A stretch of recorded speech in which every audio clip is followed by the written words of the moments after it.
Hello guys, അപ്പം ഇന്ന് നമ്മൾ ഉണ്ടാക്കാൻ പോകുന്ന എൻ്റെ സ്വന്തം റെസിപ്പിയാണ്.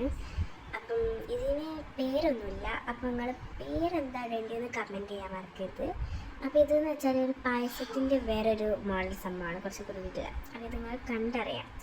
അത് നമുക്ക് റോസ്റ്റഡ് സേമിയ നന്നായിട്ട് കുറച്ചും കൂടി റോസ്റ്റ് ചെയ്യാം. നമുക്ക് ആവശ്യത്തിന് ഇട്ട് കൊടുക്കാം കേട്ടോ. സാധാ സേമിയ ആയാലും കുഴപ്പമില്ല, കുറച്ചും കൂടി ടേസ്റ്റ് ഇതായിരിക്കും. അതാണ് ഞാൻ എടുത്തത്. അതിന് നന്നായിട്ട് മിക്സ് ചെയ്തതിന് ശേഷം നമുക്ക് പഴം ചെറുതാക്കി മുറിച്ചെടുത്ത് വെക്കുക.